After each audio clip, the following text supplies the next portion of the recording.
Avant de commencer l'épisode, je voulais vous parler de ma deuxième entreprise, Iris et Thémis. Iris et Thémis, c'est le nouveau site de recrutement pour avocats. On y diffuse des offres, mais surtout, on vous présente l'équipe que vous allez rejoindre et on vous donne aussi une vision la plus précise possible du contenu et des contours du poste. Au passage, on met en avant les équipes au sein desquelles vous allez aimer travailler, pas celles que vous avez envie de fuir. Rendez-vous sur irisetthemis.com, irisetthemis.com.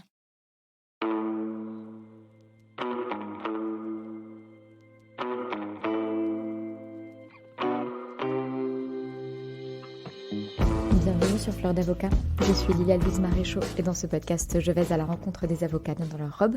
Aujourd'hui, mon invitée est maître Clémentine Bossier, Clémentine qui est avocate au barreau de Paris depuis 2016 et qui s'est installée il y a un peu plus d'un an et demi.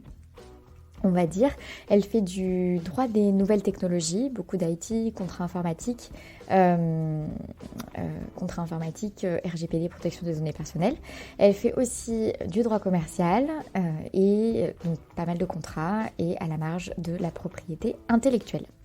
Clémentine ne m'a pas été recommandée par l'un d'entre vous, c'est une cliente de la formation Développer sa clientèle, on en a un tout petit peu parlé, enfin elle l'a mentionné à la marge.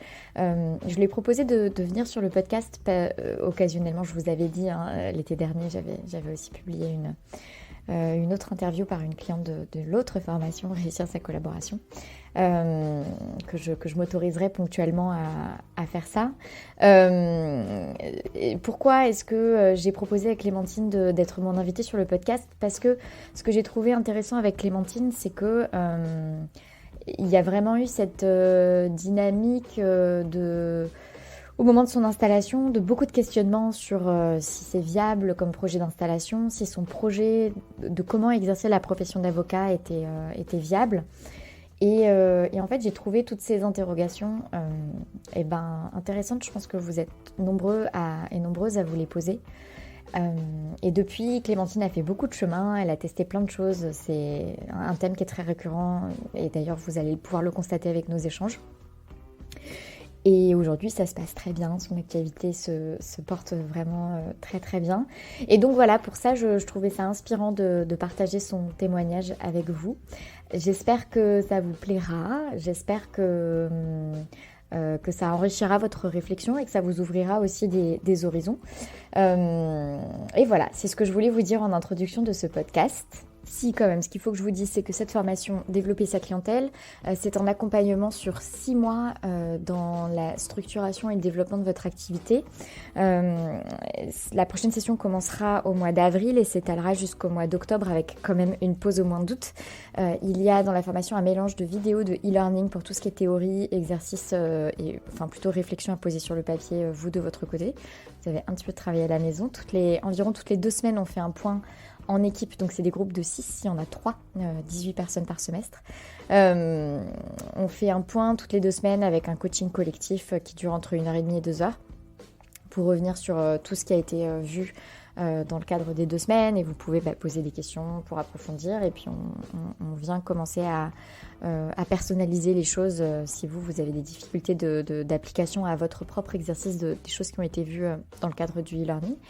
Et puis il y a aussi 3 heures de conseils individuels donc avec moi où on revient sur ce qui était vu dans la formation, etc. Bon, moi en réalité pendant ces 6 mois je suis très disponible pour votre activité. C'est une formation, mais je fais beaucoup avec vous. Donc, je suis disponible par WhatsApp, par téléphone pour discuter de tous les questionnements existentiels que vous pourriez avoir dans le cadre de votre développement et au stade du réseautage et de la communication. J'interviens aussi beaucoup avec vous. Je vous aide à écrire vos posts. Je vous aide à déterminer vos sujets de communication, de prise de parole, votre ligne éditoriale, les différents contenus que vous pouvez faire pour vos clients, etc., etc. Je vous aide aussi si vous faites votre site internet, ce que je vous encourage à faire, bien évidemment. Je vous aide à voir ce que vous mettez dedans. Je dis on, ce qui est un lapsus révélateur du fait que je m'implique pas mal. Donc voilà, donc je fais tout ça avec vous. La prochaine session, donc comme je vous ai dit, elle commence en avril.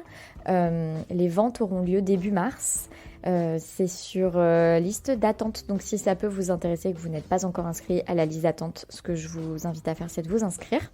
Et puis voilà, et puis vous serez prévenu en avant-première en fait de l'ouverture des ventes.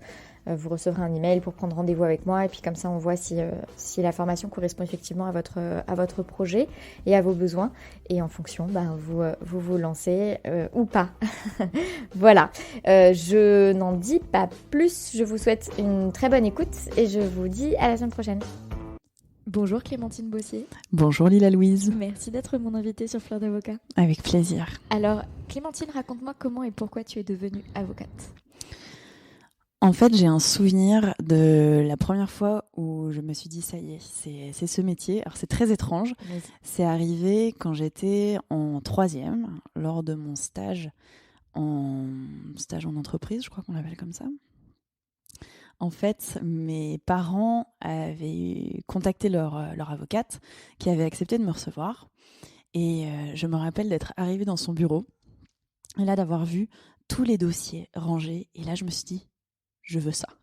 Je veux les dossiers rangés. Je veux des dossiers rangés. Je trouve ça hyper impressionnant. Donc ça a été le premier déclic. Si c'est pas indiscret, qu'est-ce qui fait que tes parents avaient besoin d'un avocat ? C'était une avocate en droit social. Droit social. Parce qu'ils étaient chefs d'entreprise. Ils avaient un litige avec un employé, voilà. Ok. Et donc, tu vois, et ça t'évoquait quoi ces dossiers ? Ça m'évoquait le fait d'avoir beaucoup de dossiers, donc potentiellement beaucoup de clients, beaucoup de choses diversifiées. Et de sauter de l'un à l'autre alors que tout est hyper préparé, je trouvais ça hyper intéressant. Et donc, tu fais fac de droit direct ? Avant ça, il y a eu un autre déclic. Ouais.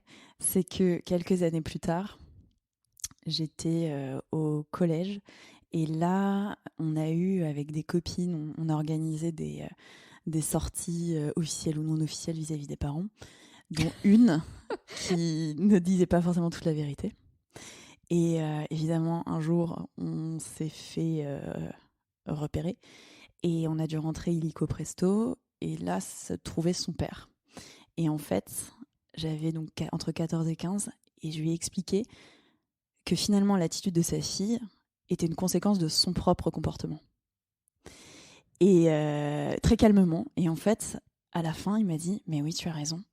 Donc, t'imagines quelqu'un de 50 ans qui a une petite nénette de 15 ans. Moi, je veux avoir les détails de cette histoire. C'était quoi cette sortie et qu'est-ce que t'as plaidé, quoi ? En fait, on était, tu vois, je pense qu'on avait dû... elle avait dû dire qu'on restait dormir chez l'une d'entre nous. Évidemment, c'était pas le cas. Et là, moi, mes parents étaient au courant parce que je leur disais tout, donc moi, j'étais tranquille. Et on avait dû aller à Paris parce que j'ai grandi en banlieue parisienne.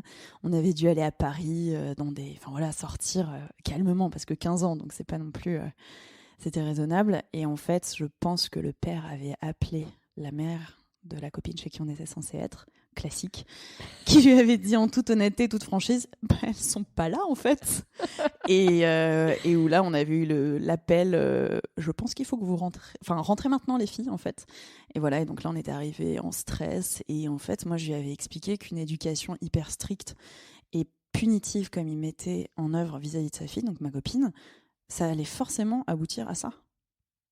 Et depuis, donc c'est une copine qui vient de se marier, et à chaque fois que je recroise son père, il me dit « Mais j'étais sûre que tu allais devenir avocate. » Parce que pour me soutenir que le comportement de ma fille est une résultante de mon modèle éducatif, ça, il fallait avoir du courage. Donc, et c'est vrai qu'à chaque fois, j'y repensais en me disant « Mais oui, pour moi, c'était une évidence. » T'avais advocaré à ce moment-là, quoi. T'avais pris la parole pour l'autre. C'est ça.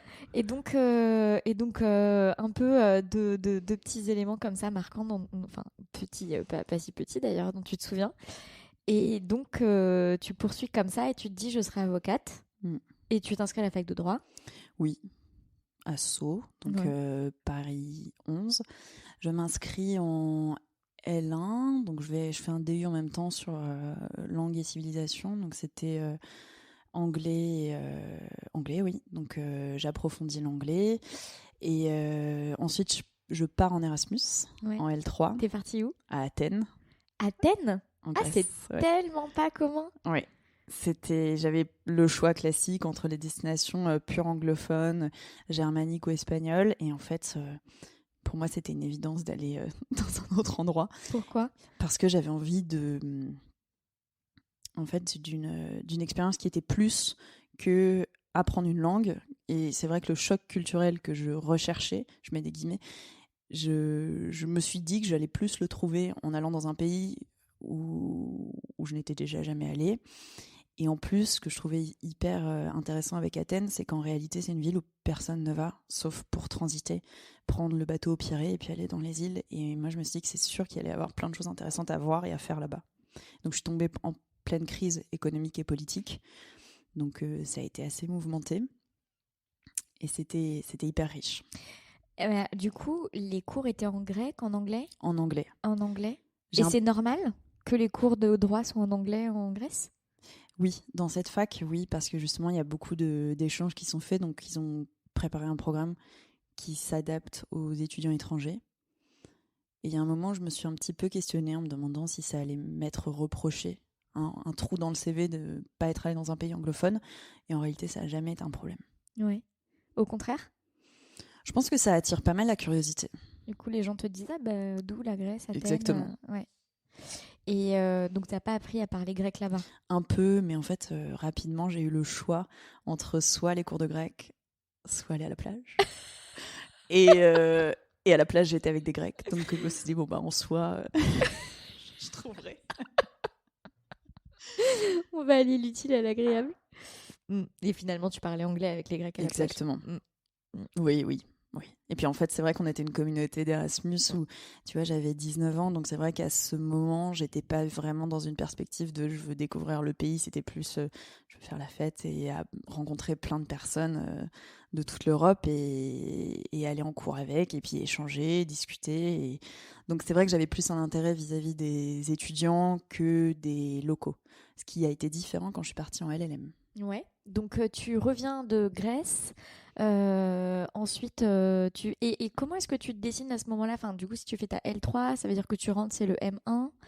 Donc, il commence à être l'heure de faire un peu des choix de type de spécialité et tout. Comment tu t'orientes à ce moment-là ? Alors, pour le M1, j'ai décidé d'aller dans un M1 qui était en droit international privé et public.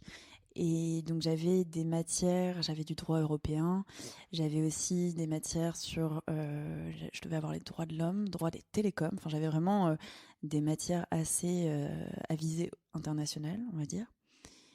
Et à la suite de en fait, l'été entre le M1 et le M2, je suis aussi partie à l'étranger. Ouais. J'ai été en Malaisie dans le cadre d'un partenariat entre ma fac, qui est Sceaux, et une université australienne qui s'appelle Monash. Et donc c'est vrai que la fac de Sceaux, ils ont des super partenariats comme ça. Et je suis partie pendant 2 mois en Malaisie dans un campus. Et là, c'était en anglais également. Et tu vois, j'avais des matières, c'était du droit de la bioéthique, du droit des relations internationales. Donc c'était un peu dans la même lignée, on va dire.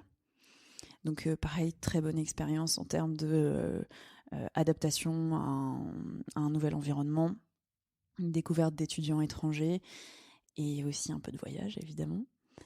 Et en revenant, donc c'était l'été où j'ai dû sélectionner mon M2 et j'ai choisi un M2 qui n'était pas vraiment en lien avec le M1. Là, j'étais partie en droit du commerce électronique et de l'économie numérique. Donc, Tu te souviens de pourquoi ? Oui, parce que je me suis dit, j'avais très envie de partir dans la direction des droits de l'homme au début. Ça me donne envie de dire les droits de l'être humain, mais droits de l'homme. Tu sais, il y en a beaucoup qui disent maintenant les droits de l'humain. Oui, voilà. Ouais. Bon, on va dire, donc j'avais envie d'aller en droit de l'humain. Et j'ai eu une discussion avec un de mes enseignants de M1. Je passe l'entretien pour intégrer un M2 qui dirigeait. Et là, il m'a dit, vous savez, j'ai eu une étudiante une année, elle avait une hésitation entre le M2 que je propose, qui était un M2 en droit des télécoms, et un M2 en droit de l'homme. Je l'ai prise et finalement, au dernier moment, elle a annulé. Et donc, en fait, j'ai senti que ça avait un petit peu orienté son choix. Et du coup, je me suis dit, en fait, ça l'a pas fait, ce choix-là.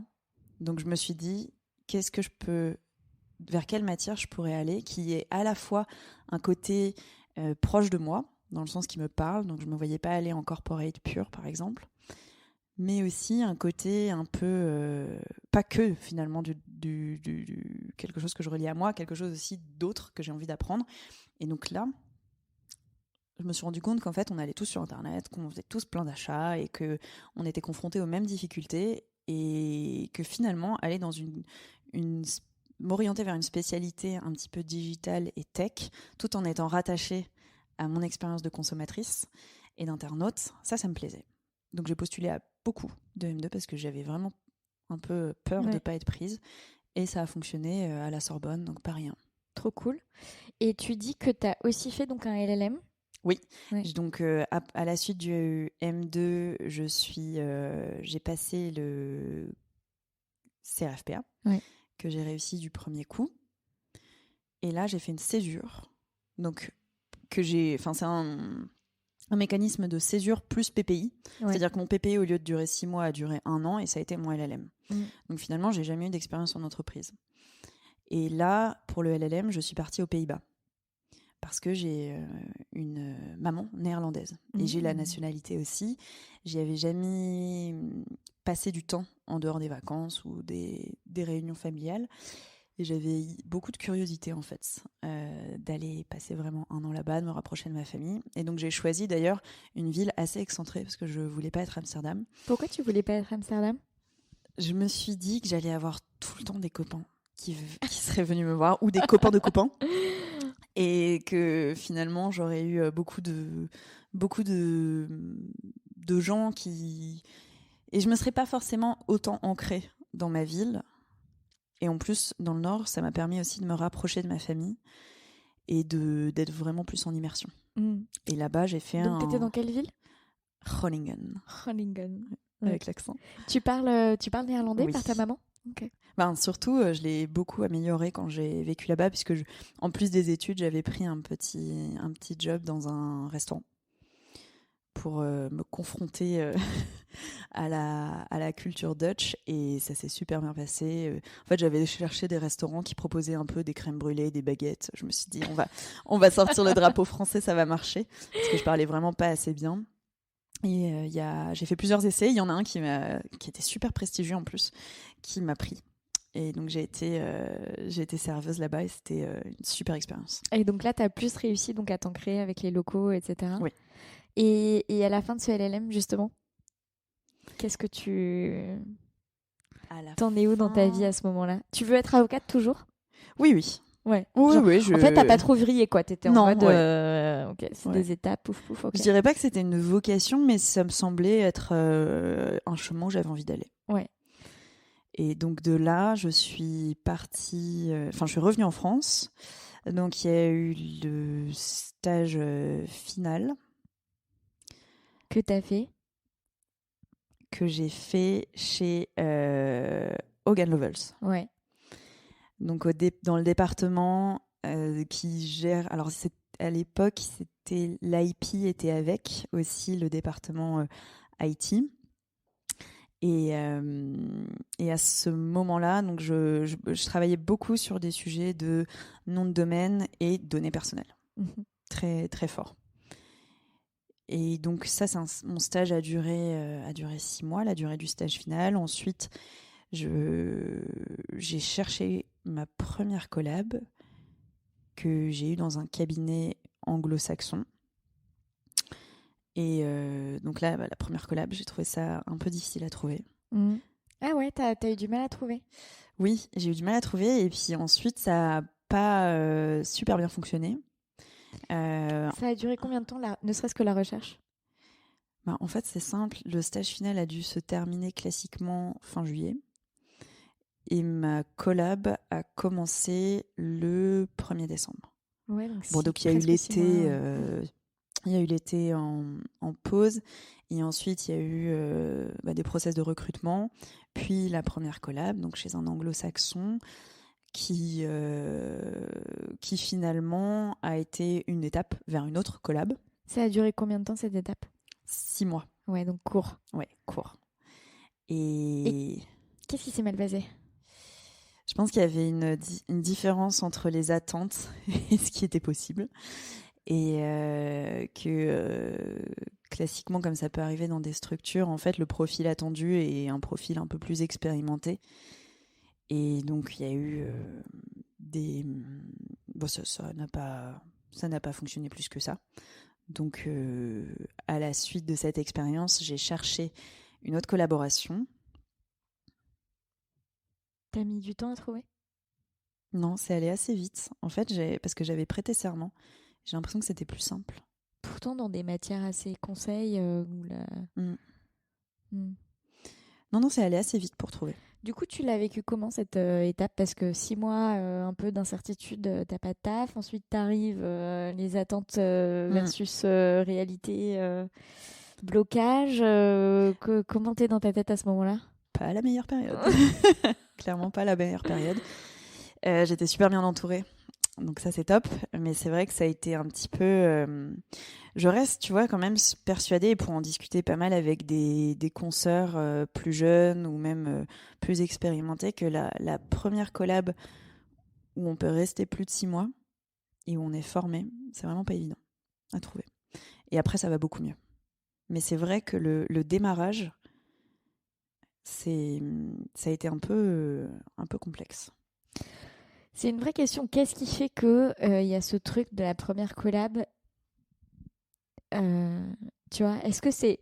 Parce que du coup, ça pose quand même la question de... Est-ce que c'est pas... Enfin, sans dédouaner les cabinets de certaines responsabilités, tu vois, mais c'est pas en 6 mois... Enfin, en 6 mois, t'apprends plein de choses, mais c'est pas ça qui te fait que...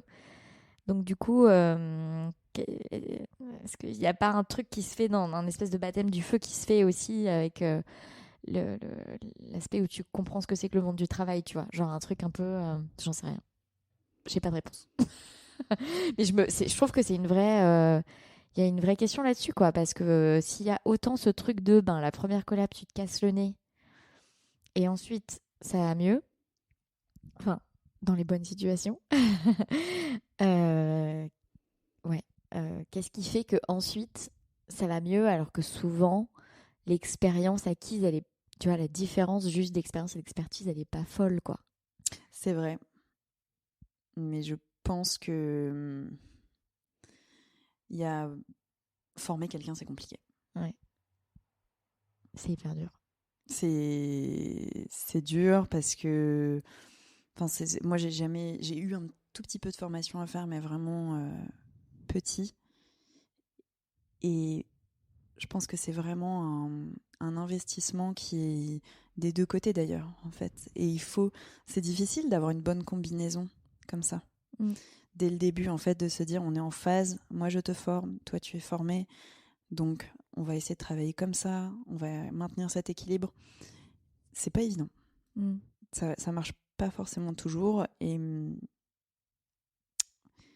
dans la deuxième, ça a mieux fonctionné. Ouais. Et tu dis que tu étais très entourée. Ouais. Donc parmi déjà à titre personnel, famille, amoureux, amis, c'était parfait.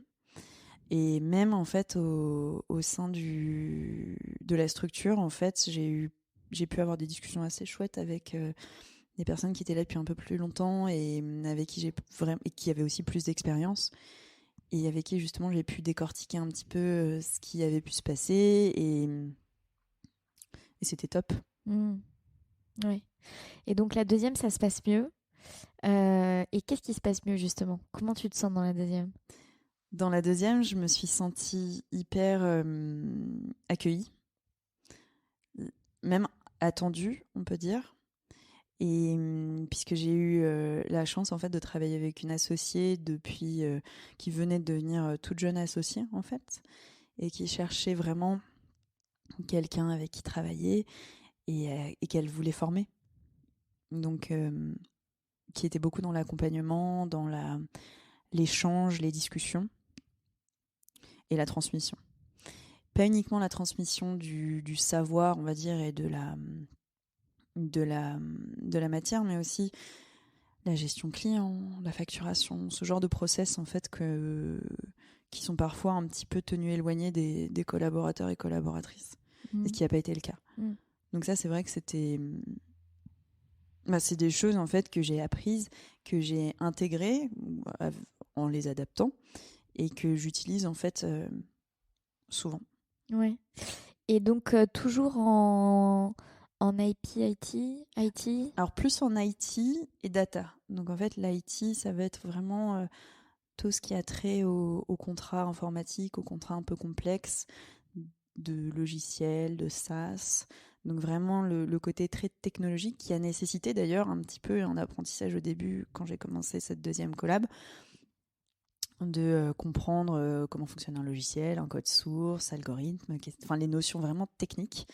Et beaucoup aussi en données personnelles, forcément, parce que ça a explosé Ouais. avec l'arrivée du RGPD. Et ça t'a plu, ça? Moi, j'ai bien aimé le côté, pas uniquement droit, pas uniquement dans les bouquins juridiques et les recherches juridiques, mais aussi un aspect un peu plus tech. Ouais. Mm. Et cette collab, elle a duré combien de temps? Elle a duré entre 4 ans et 4 ans et demi, je Ah dirais. ouais, comment? Ouais. Qu'est-ce qui s'est passé au bout de 4 ans et 4 ans et demi? Au bout de 4 ans et demi, en fait, j'avais envie de découvrir un peu d'autres facettes de la profession. Ouais. C'est-à-dire que je commençais à avoir des clients perso. Tu les avais trouvés où, ces clients perso? Ils m'avaient trouvé. En fait, Mais ça a été vas-y, raconte. Je du veux tout savoir. bouche à oreille, un tel cherche un avocat ou une avocate pour l'accompagner sur sa structuration, enfin la mise en place de ses contrats, des questions sur les données personnelles, et en fait, en l'occurrence, je pense à un que mon frère m'a apporté et avec qui je continue à travailler en fait. Mm. Et on a une relation de confiance qui a beaucoup évolué, c'est-à-dire qu'au début, classiquement, j'étais au forfait. Mm. Et maintenant, je suis en fait au taux horaire. Il y a vraiment une belle relation de confiance. Et là, on est en train de mettre en place une sorte de partenariat pour que je devienne sa directrice juridique, mais externalisée en fait. Ouais. Je suis sa DPO aussi. Donc, Et ouais, quand vous étiez au forfait, c'est parce que vous étiez plus sur des missions déterminées? oui, c'est ça. C'était rédaction de CGV, c'était rédaction du contrat, ce genre de Donc tu disais, choses. voilà, pour les CGV, je vais vous prendre tant, pour le contrat, je vais vous prendre tant. Ouais. Ouais. Et ce qui est hyper cohérent aussi dans la posture de client, en fait, Ouais. de se dire, en fait, je suis très contente de travailler avec vous, mais je ne vous connais pas, j'ai besoin d'avoir un peu de visibilité sur notre manière de travailler et d'échanger. Donc, est-ce qu'on commence avec des petites choses? Et maintenant, en fait, on s'appelle très souvent et je suis vraiment, je pense, le point de contact en fait juridique. Et ensuite, je redirige quand ça sort de mon scope. Ouais. Et c'est intéressant parce que moi, je me suis posé la question, tu vois, avec Camille, qui est ma directrice marketing externalisée.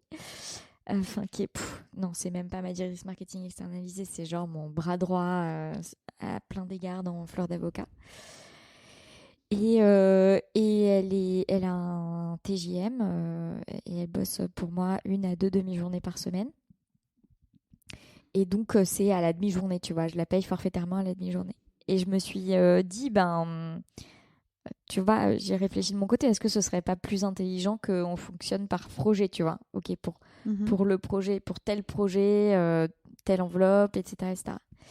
Et en fait, dans les configurations où la personne, ça pourrait être enfin, disons-le, tu vois, moi, Camille, ça pourrait être un temps partiel dans mon entreprise sous un contrat de travail, quoi, tu vois.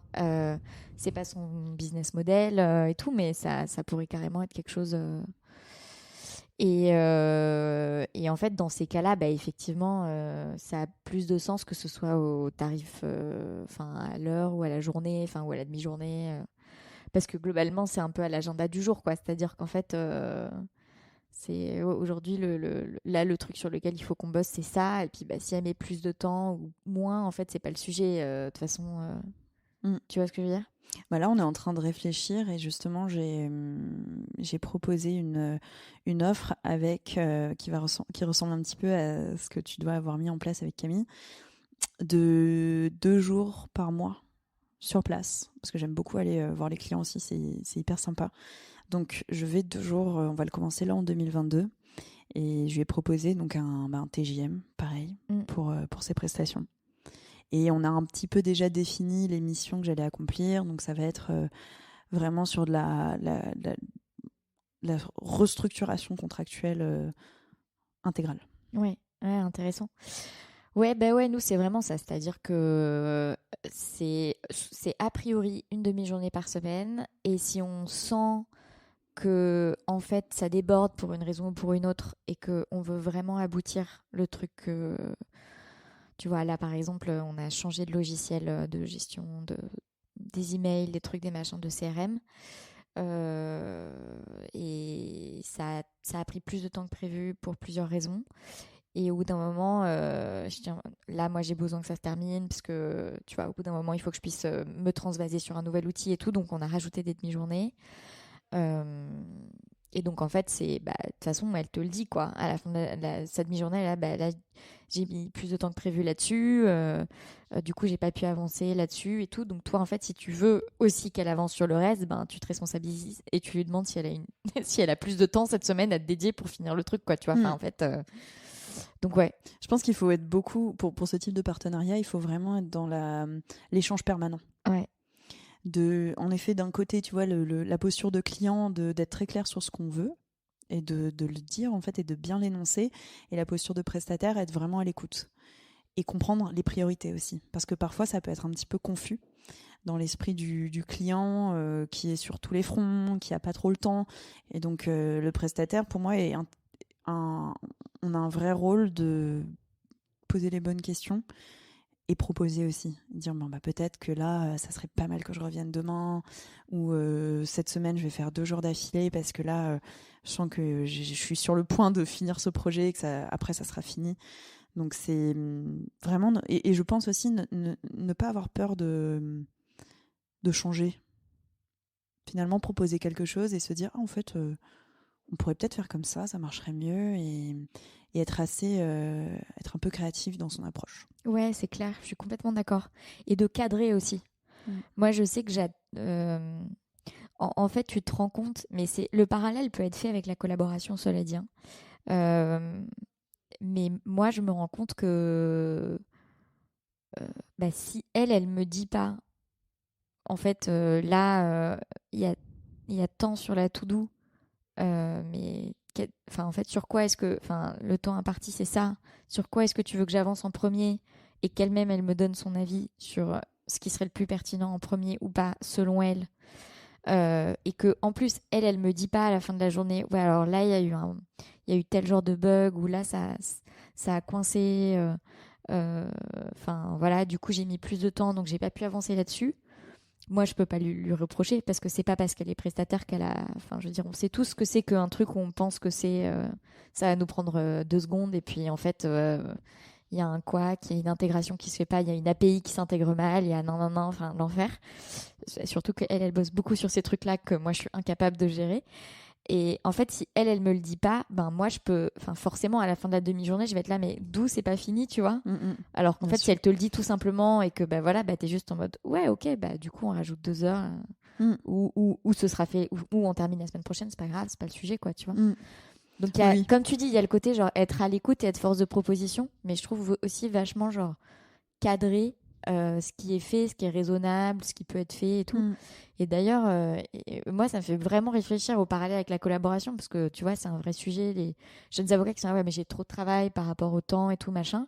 Et en fait, c'est la responsabilité du cadrage initial de dire, en fait, là, enfin, juste, c'est pas possible, quoi. Tu vois, genre, je l'ai pas fait, et d'ailleurs, de même pas le présenter comme un problème, mais juste, ben non, là, j'ai pas eu le temps de le faire. Moi, je pense que quand j'étais dès mes stages, en fait, j'étais assez angoissée par comment gérer la masse de travail, notamment quand on se retrouve à travailler pour plusieurs associés ou collaborateurs en tant que stagiaire. J'ai trouvé ça toujours très très compliqué, et donc quand j'ai des échanges avec des stagiaires ou même des collaborateurs ou collaboratrices, et que j'ai pu moi-même travailler avec un petit peu des collabs, c'était toujours de leur dire, en fait, c'est pas sur vos épaules. La responsabilité d'être surchargé, en réalité, elle doit être tout de suite remontée.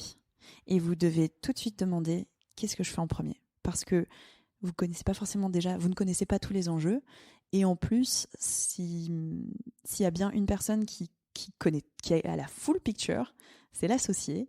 Et c'est vrai que j'ai trouvé... souvent, j'ai pu avoir des difficultés à tirer la sonnette d'alarme parce que j'avais l'impression de poser un peu la question stupide, tout le monde est dans le rush. Et en revanche, il y a eu des moments où j'ai pu avoir vraiment des bons échanges là-dessus et j'ai trouvé ça essentiel. Et donc, c'est vrai que là, maintenant donc, que je suis à mon compte, Ouais. j'ai plus de référent, c'est moi le référent qui décide. Et évidemment, je prends le pouls auprès de mes clients pour comprendre quelles sont les priorités. Et en fait, c'est un petit peu moi qui donne le timing aussi. Et c'est vrai que pour l'instant, il n'y a pas eu de loupé. Ouais, J'ai bien mais compris. franchement, non, mais pour être, enfin, tu vois, je pourrais être ton client, tu vois, et je trouve que, en tout cas, moi, j'attends aussi, et c'est aussi pour ça que j'aime travailler avec des prestataires, parce qu'ils donnent un timing, tu vois, parce qu'ils rythment le truc, et en fait, tant que la communication est claire sur le rythme qu'on va pouvoir donner, enfin, tu vois, là, j'ai une mission pour refaire le site internet en janvier, du coup, quand on diffusera ce podcast, peut-être que ce sera déjà fait, je sais pas. Et en fait, la web designer avec laquelle je travaille, en fait, elle m'a rythmé le truc, quoi. Elle m'a dit, OK, donc si tu veux ça pour fin janvier, ça veut dire que moi, j'estime que là, j'ai tant de jours de travail. Et donc, mais c'était hyper intéressant. Enfin, moi, j'adore réfléchir en miroir, tu vois, apprendre, être en méta et tout. Mais elle m'a dit, ben voilà, donc j'ai tant de journées. Donc, globalement, si tu veux que ce soit fini pour là, ça veut dire enfin, moi, je veux bien qu'elle ait les journées comme ça. Mais par contre, il faudra que tu sois hyper réactive entre les deux. Parce que sinon, ça voudra dire que je serai bloquée et donc on prendra du retard et ce sera, enfin, tu vois, ce sera pas de ma faute. Et d'un autre côté, elle va pas bloquer des journées pour moi. Enfin, ça veut dire que moi, je m'engage à la rémunérer aussi. Et donc, tu vois, il y a eu une discussion sur le cadrage de engagement sur la réactivité, le fait que quand elle avance, moi, à la fin de la journée, je dois pouvoir lui faire un retour et tout. Et cadrage sur enfin, tu vois, tout. Et c'était hyper intéressant de voir comment, en fait, finalement, c'est elle qui donne le timing de mon projet. Oui, bien sûr, mais parce qu'elle est Tu dois avoir extérieure ça tout le temps, quoi. et qu'elle est pro, en fait. Là où toi, c'est ton premier, enfin, c'est ton gros projet. Elle en a plusieurs. Et c'est vrai que là, tu vois, j'ai fait une proposition à une nouvelle cliente sur la réalisation d'une analyse d'impact. Donc, c'est la casquette data, données. Et quand j'en ai discuté avec elle avant de lui envoyer, je lui ai vraiment dit, en fait, il faut qu'on bosse ensemble. C'est-à-dire que moi, ma proposition et le timing que je vais vous donner, c'est pour nous deux. Donc c'est vrai que moi, je vais vous relancer. Et c'est parce que je connais votre plus grande échéance, qui est le lancement d'une application. Donc voilà. Et en fait, rétro-planning. Du coup, voilà comment je séquence les étapes. Et c'est hyper... En fait, c'est responsabilisant pour les deux, je trouve. Ça donne un cadre, comme tu disais. C'est un bon cadre. Moi, j'aime, en tout cas. C'est un peu de la gestion de projet. C'est de la gestion de projet. Oui. Et moi, je trouve ça. Moi, je pourrais te montrer mon agenda, quand moi j'ai des journées. Et en fait, les journées où j'ai un prestat qui travaille pour moi, elles sont marquées dans mon agenda. Et du coup, je sais que ces jours-là, je prévois des créneaux, ou au moins en début de journée et en fin de journée, pour faire le point sur la to-do de la journée. Enfin, tu vois, genre. Et je trouve que ça apporte. Enfin, moi, j'aime beaucoup. Je trouve que ça apporte vachement de clarté. Mais j'attends que, entre guillemets, j'attends que ça. Enfin. Si mon prestat attend que ça vienne de moi, ça viendra pas. Bon, c'est aussi parce que c'est pas ma casquette, tu vois. Et cela dit, je pense que je le fais pour mes clients. Donc, tu vois. Mais le fait que ça vienne du client, c'est cool. Et donc, attends, tu disais que pour ce client, où ça se dessine de plus en plus en direction juridique externalisée, là, finalement, tu amorces une casquette d'un peu de refonte contractuelle globale.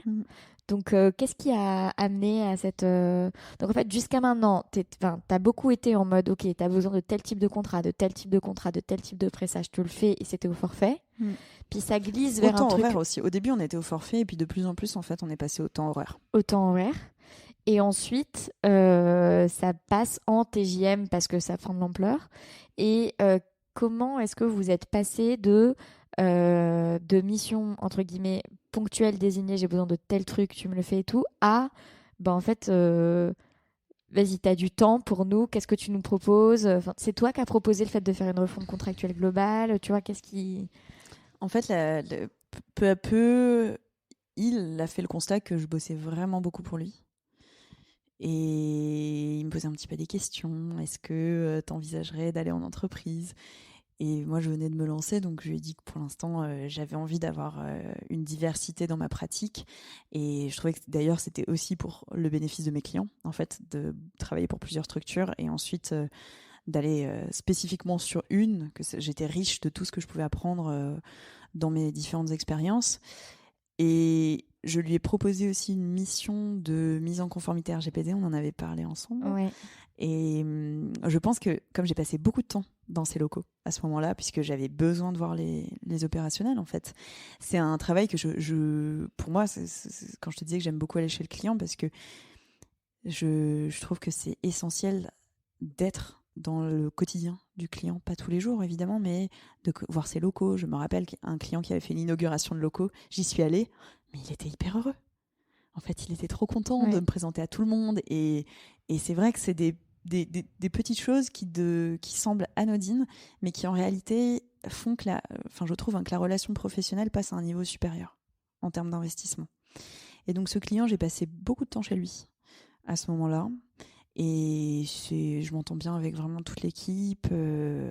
Et peu à peu, il a aussi par ailleurs des projets par rapport à sa structure, en fait, et en termes d'évolution. Et donc, c'est un peu lui qui a amené le sujet en me proposant de finalement encadrer un peu plus de manière structurelle et puis agir j'appelle ça en pompier, c'est-à-dire, oh là, on a une négo de contrat, est-ce que tu peux m'aider? Je le prends, hop, c'est fait. Mais un peu moins pompier, moins du one shot, mais plus du long terme. Et donc ensemble, on a réfléchi combien de jours seraient nécessaires pour réaliser ces missions. Donc on est parti sur ça. On a fixé un cadre initial, donc là ça va commencer, puisque je pense que quand le podcast sera diffusé, on sera en 2022, donc je vais commencer. Et dans tous les cas, on le fera évoluer si besoin de plus ou besoin d'un peu revoir les choses différemment. Oui. Et donc effectivement, là, l'idée, c'est quand même que tu viennes plus en amont, vous discuter des projets et que tu puisses du coup gérer le juridique plus en amont. Exactement. Et qu'en fait, avoir des contrats, notamment c'est beaucoup sur ça, hein, évidemment, des contrats et des process internes hyper cadrés. Hyper cadrés. Donc ça va impliquer de faire aussi une harmonisation sur tout ce que j'ai pu faire déjà, puisque j'intervenais en pompier. Et là, vraiment prendre le temps de voir aussi les clauses qui marchent, celles qui sont discutées. Est-ce que les CGV sont dans un format assez lisible et user-friendly, on va dire. Donc voilà. Puis en plus, riche de mon expérience depuis plusieurs années. Parce que c'est des livrables que j'ai pu faire au début. Donc maintenant, avec toutes les expériences que j'ai eues, c'est vrai que c'est intéressant pour les clients aussi d'avoir un petit retour sur mon travail du début. Donc ça, c'est un client qui t'a été envoyé par ton frère, qui est devenu un super méga client que tu kiffes. T'avais d'autres dossiers qui ont grandi comme ça, ou ça a été plus des one-shots C'était plus des one-shots. Oui, un peu plus des one-shots, le reste. Parce que ils ont été moins dans la sollicitation. Selon toi, qu'est-ce qui fait la différence justement entre ce client qui a continué à rester et les autres qui ont été plus en one-shot? Je pense aussi que c'est le client qui était à ce moment, quand je commençais, qui était aussi le plus mature et le plus avancé en termes aussi de vision du travail de l'avocat ou de l'avocate. Ouais. Et qui était donc en capacité de se dire, ok, là j'ai besoin. Et c'est vrai que ça maintenant, j'en ai de plus en plus et c'est hyper... pour moi, c'est important de travailler avec des prestataires qui comprennent, alors pas dans les détails parce que c'est parfois super complexe, mais en tout cas qui ont accepté la dépense que représente l'accompagnement juridique et qui valorisent ou en tout cas qui ont de l'estime pour l'accompagnement que je propose. Et donc qui vont prendre en compte mes recommandations. Parce que c'est vrai que j'ai beaucoup de chance parce que je travaille avec des clients qui sont très respectueux et qui estiment justement la dépense juridique et qui sont à l'écoute de mes recommandations. Et c'est vrai que de plus en plus, ça c'est depuis que je suis à mon compte aussi, je suis vraiment force de proposition sur beaucoup de choses.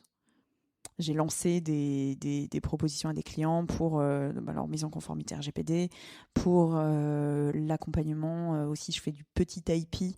Ce que j'entends par petit IP, ça va être enregistrer des marques et faire du suivi. Donc le proposer aussi à des clients. Parce que j'avais une info, il y a des subventions européennes qui étaient là, donc j'avais communiqué dessus et j'en avais profité pour le proposer à d'autres clients.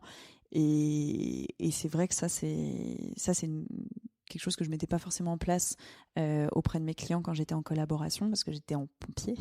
Et là, maintenant que j'ai plus le temps, je réfléchis vraiment à ça.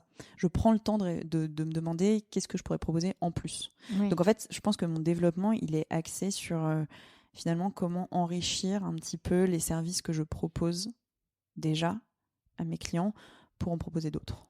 Donc en fait, moi ce que j'entends, c'est marrant parce que tu as dit, mais t'as eu un lapsus, t'as pas dit mes clients, ils estiment le juridique, t'as dit mes prestataires. Ah mince. Tu Oui, bah oui. réécouteras. Ouais. Et non, mais c'est marrant. Et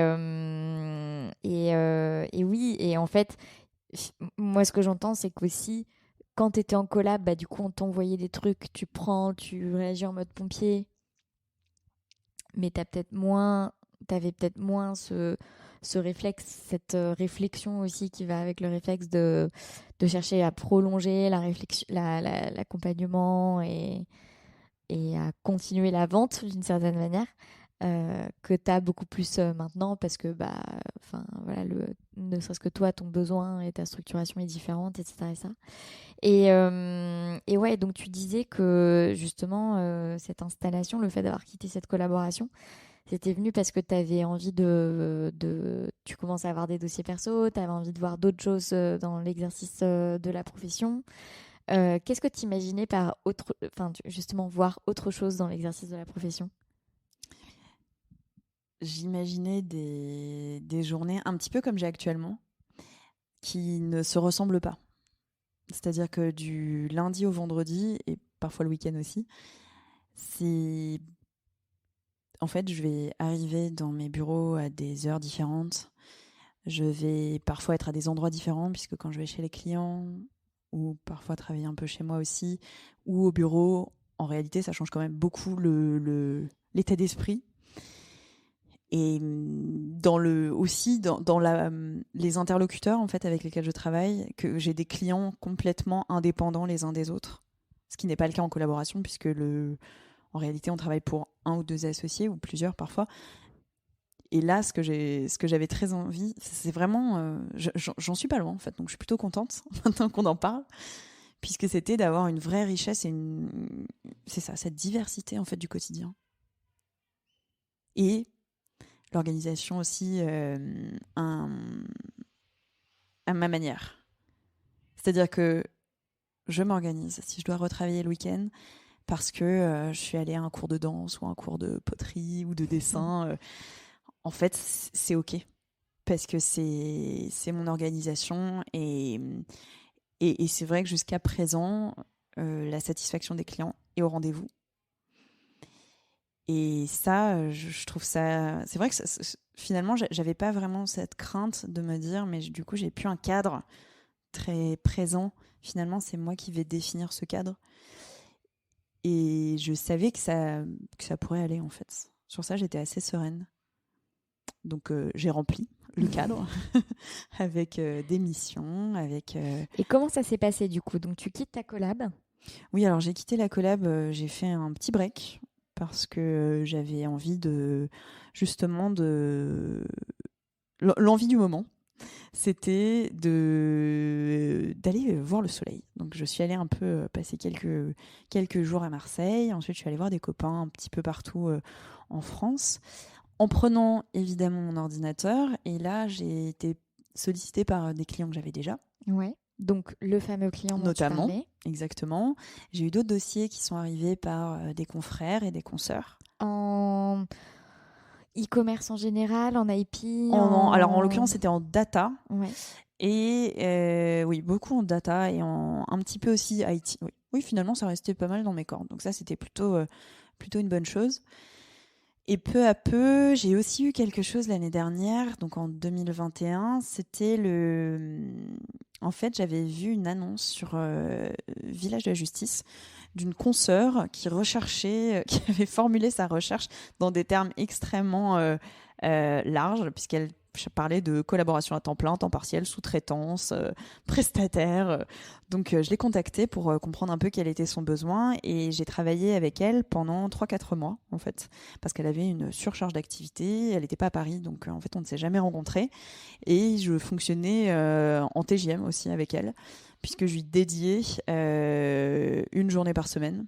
C'était hyper intéressant aussi cette manière de travailler, puisqu'il manquait un petit peu la phase d'échange, puisqu'en fait, elle était là, j'étais un peu pompier. Mais c'est vrai que c'était très. En fait, c'est ça. Tu vois, quand je te parlais de diversité, c'est que j'ai envie, et je continue à le faire actuellement, d'expérimenter différentes manières de travailler. C'est-à-dire que le fond va rester le même, puisque c'est de la production juridique, mais vont s'y ajouter le côté où est-ce que je vais travailler, comment est-ce que je me présente. Il y a tout l'aspect aussi communication et développement de clientèle, sur lequel on a pas mal échangé. L'aspect aussi administratif, évidemment. Et en fait, c'est vrai que cette composition multiple, elle m'enrichit beaucoup. Ça me plaît énormément. Et en fait, c'est pas du tout une difficulté j'ai pas peur pour l'instant de pas réussir à tout gérer, malgré cette diversité qui peut faire peur, peut-être pour se dire oulala, mais comment je m'y retrouve. En fait, c'est assez clair dans ma tête, ça va ça. Et justement, cette consoeur qui cherchait quelqu'un, quel que soit le format, Village de la Justice, tu vois ce truc, tu l'appelles, ok, c'est quoi votre besoin, elle a une surcharge d'activité, elle a besoin de bras. Vous tombez d'accord sur un TJM. Comment ça s'est passé cette mission? Et est-ce que ça continue? Non, ça avait vocation à être temporaire en fait. Okay. Parce que ça faisait aussi, si j'ai bien compris, c'était un moment où une de ses collaboratrices était partie en congé maternité, oui. Donc temporaire. Et c'était très clair dès le début. Et en fait, on a un peu fait évoluer le format, c'est-à-dire qu'au tout début, j'étais vraiment en format journée. Mais en réalité, je me rendais compte que l'émission, elle dépassait un peu les 8-9 heures que constitue une journée de travail. Et donc, je me retrouvais à travailler un peu plus. Donc, on a réajusté au fur et à mesure pour avoir finalement, quitter le TJM pour être plus au budget, au forfait, on va dire. Oui. Donc là, c'était plus équilibré et ça a duré, 4 mois, je pense. Ouais. Ouais. Et ça s'est terminé parce que du coup, fin du congé mat. Exactement. Mais on est encore en contact. Elle m'envoie des dossiers. Enfin, c'est assez. Ouais. Et t'en as eu d'autres des dossiers comme ça? Pour des confrères et des consoeurs? Ouais. Oui. En sous-traitance pour des cabinets? Ou en co-traitance d'ailleurs? C'était de la sous ou de la co-traitance? Là, c'était encore. En fait, je traitais le dossier pour elle. Je lui envoyais tout et elle envoyait. Mais il n'y avait pas ta signature? Il n'y avait pas ma signature, exactement. Donc c'était de la sous-traitance. Ouais. J'apparaissais pas. Je n'apparaissais. Si, il y a eu quelques dossiers sur lesquels, en fait, j'étais tellement impliquée sur le dossier qu'en fait, je participais au rendez-vous. Il y a eu 2-3 fois où, en effet, c'était comme ça. Donc c'était de la co-traitance à ce moment-là. Et il y a eu aussi un format pour une consoeur qui était en congé maternité et qui, en fait, ne pouvait pas et ne voulait pas non plus traiter ses clients, ses dossiers perso pendant son congé maternité. Donc là, c'est plus qu'une consoeur, c'est une amie. Donc il y a un lien de confiance très fort et qui m'a demandé de traiter un de ses clients récurrents. Donc ça, c'est aussi hyper pareil, toujours dans ce côté diversité en fait. C'est-à-dire encore une nouvelle manière un peu de travailler, puisque là, elle est en copie de tous les échanges. Évidemment, il y a une transparence totale. Je lui ai demandé vraiment, avant d'envoyer des budgets, parce que forcément, il y a eu d'autres besoins pendant la mission. Donc, ça s'est un peu enrichi. Encore une fois, j'ai proposé beaucoup de choses. Et là, je l'ai croisée il y a quelques jours pour lui demander est-ce que on fait un petit débrief, un point là-dessus. Et elle était plutôt satisfaite. Donc, elle t'en a dit plus?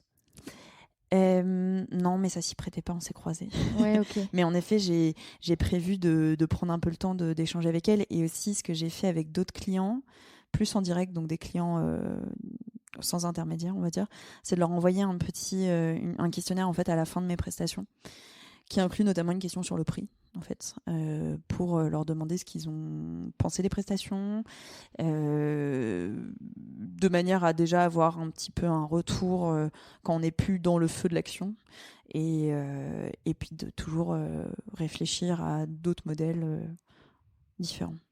Et qu'est-ce qui ressort justement de ces formulaires jusqu'à maintenant? So far, so good. Non, mais bien sûr, je m'attendais pas à ce que tu me dises, bah écoute, mes clients sont pas du tout satisfaits, ça va pas, c'est la merde et tout. Mais non, mais je pensais plutôt, tu vois, je trouve qu'on apprend de son accompagnement à travers les feedbacks des clients, et on apprend aussi à voir ce qui est important pour eux. Moi, je sais que par exemple, dans la formation Développer sa clientèle, c'est grâce aux retours qui ont été faits. Tu sais, j'avais mis un prestataire sur la j'avais échangé avec lui. Avec qui tu as échangé du coup. Et c'était hyper intéressant que ce soit... Alors là, c'était un petit peu différent parce que du coup, c'est un tiers. Donc, à la fin des 2 premières missions, des 2 premières sessions de Développer sa clientèle, globalement, j'ai confié à Alexis Minkela la mission de réécrire la page de présentation de la formation. Et ça incluait une phase d'échange avec mes premiers clients où du coup, ils voulaient comprendre en fait ce que j'apportais et la perception de tout ça par mes clients. Et c'est hyper intéressant parce que vous lui avez dit des trucs, je pense que vous m'auriez pas dit. C'est vrai. Et c'est pas une question de négatif ou de positif, c'est une question de tiers. De tiers, ouais. Et du coup, c'est hyper intéressant parce que moi, c'est comme ça, par exemple, que j'ai pris conscience de l'importance pour vous, justement, du cadre, du fait que je suive vos projets de près, que je puisse vous dire d'une semaine, on en est où de ça? T'as avancé là-dessus? T'as fait ci? Enfin, ce côté vraiment... Et tu vois, j'en avais pas. Enfin, voilà, tu prends conscience de ce qui a de la valeur aux yeux de tes clients, de ce qu'eux-mêmes ont apprécié. Donc voilà, c'était plus dans cette question, dans cet ordre-là. Est-ce que tu as découvert des choses, entre guillemets, via ces feedbacks donnés par tes clients par rapport à toi, ton accompagnement? J'ai constaté, alors c'était pas spécialement dans un formulaire, mais c'était à l'occasion d'une discussion avec un client. Je trouve que ça, c'est hyper important quand on a la casquette de prestataire, d'être réceptif aux petites questions qui, en fait, impliquent une petite réorganisation.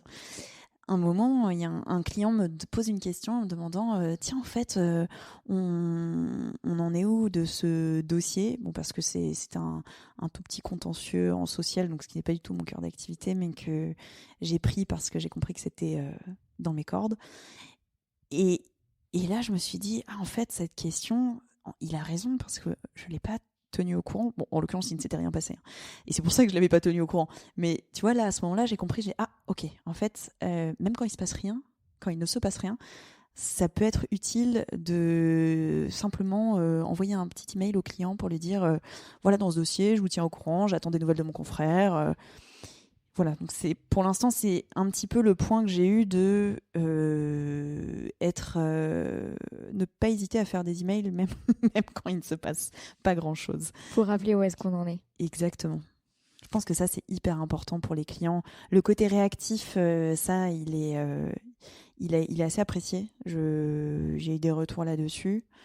Et écoute, c'est tout récent en fait, c'est-à-dire que là pour l'instant j'ai dû avoir 2-3 clients, tu vois, à qui j'ai envoyé des formulaires, donc j'ai pas eu encore... Ouais, parce que toi c'est aussi beaucoup de missions assez longues finalement, j'ai l'impression. Oui, j'essaye. Ouais.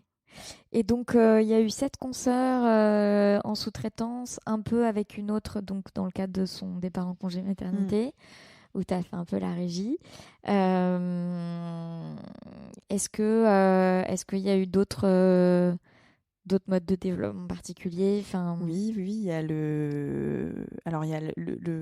des missions en fait qui consistent. Alors c'est un cabinet d'avocats qui me place, mais avec lequel je n'ai pas un contrat de collaboration, mais un contrat de prestation de service, qui me place chez les clients pour absorber des besoins sur une période déterminée. Et c'est vrai que là aussi, en plus, ça a créé une relation triangulaire, donc où finalement, dans le cadre de ces missions, alors ce sont des missions soit en temps complet ou en temps partiel.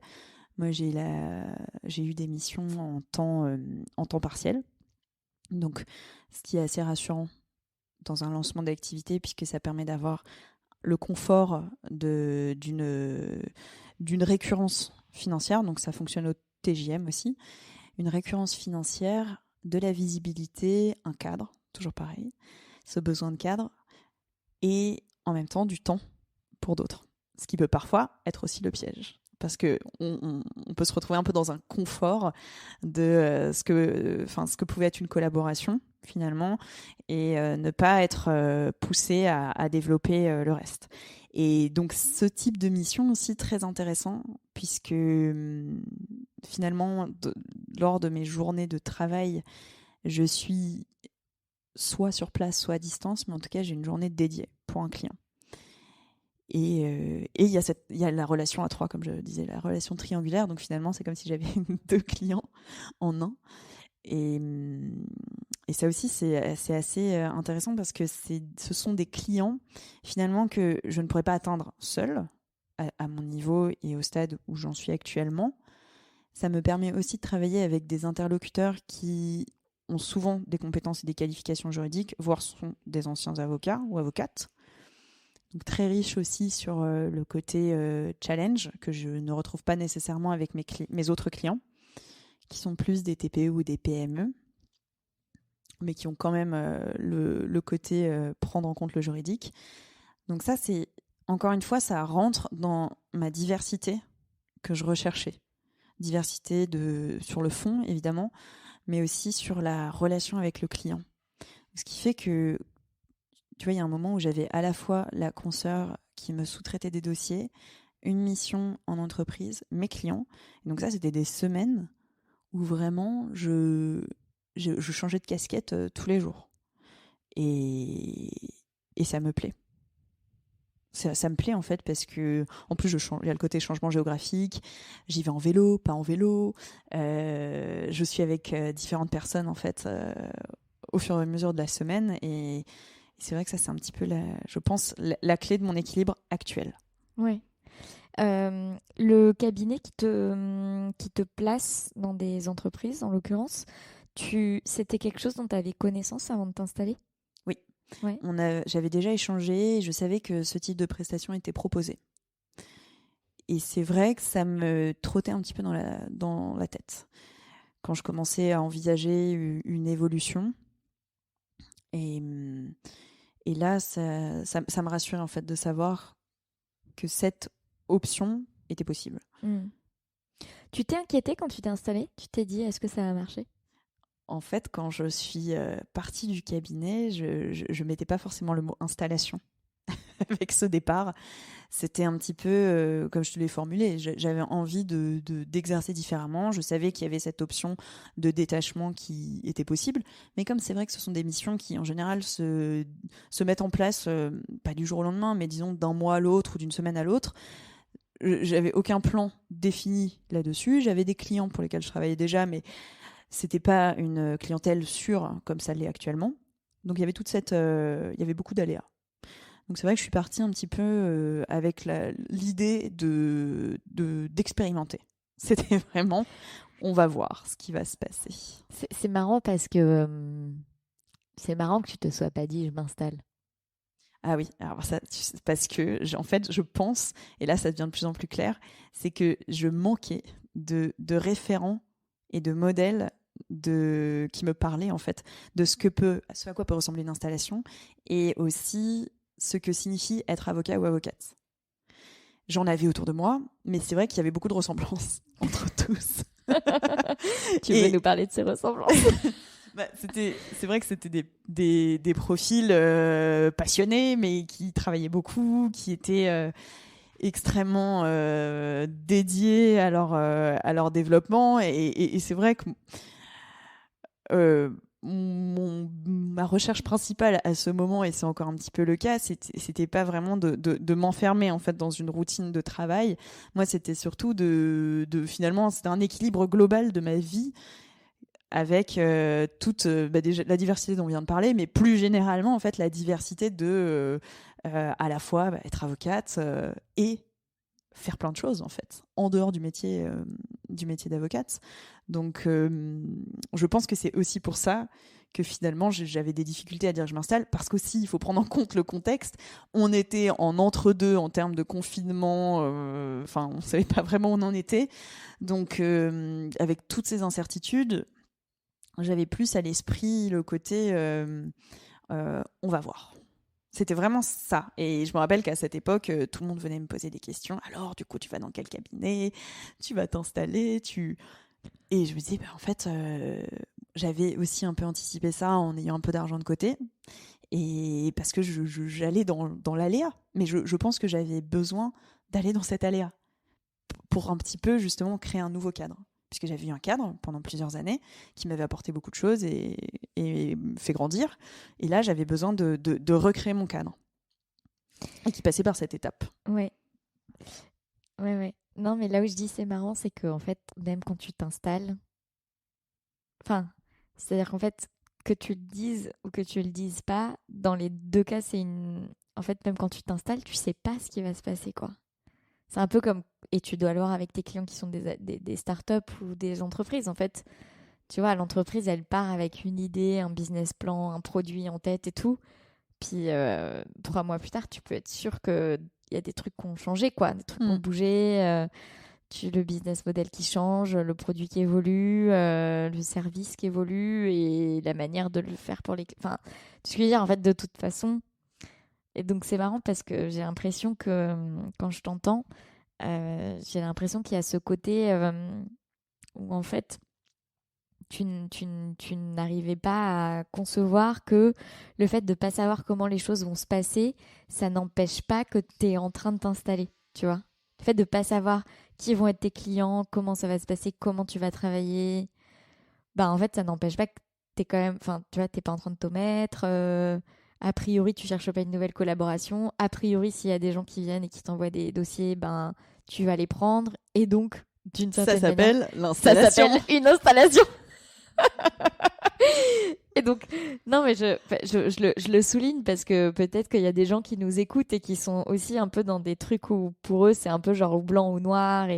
Et si tu t'installes, ça doit ressembler à quelque chose d'hyper fixe. Tout de suite, tu vas avoir des bureaux, de telle manière, et puis et puis ton business plan qui doit être fait. J'en parlais justement avec une des clientes actuelles de la formation Développer sa clientèle, qui est là en mode, oui, là, en fait, là, il faut que je fasse mon business plan et tout. J'étais là, oui, non, mais ton business plan, c'est cool, mais ça va te donner des grandes lignes, tu sais. Mais en vrai, ton business plan, dans 2 secondes, il est plus actuel, quoi. Il va bouger. Ton business plan va bouger. Ah oui, c'est exactement ça. Moi, j'avais, je pense, une image de ce qu'était l'installation. Je correspondais pas, donc ce n'était pas l'installation.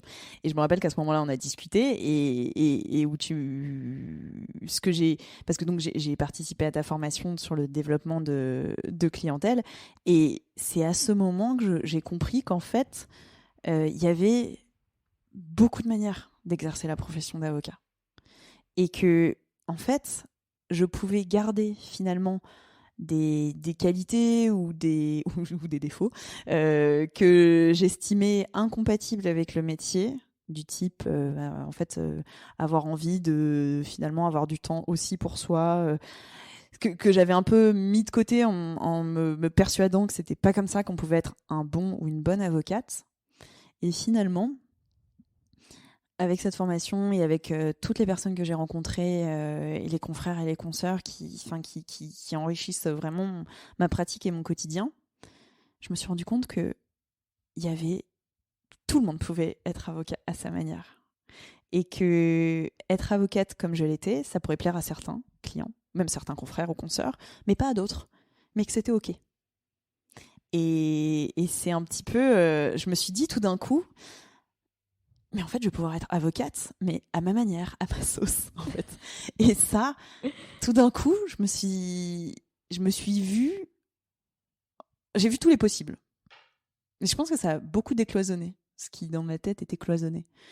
Et par exemple, donc là, j'ai pris des locaux depuis quelques mois.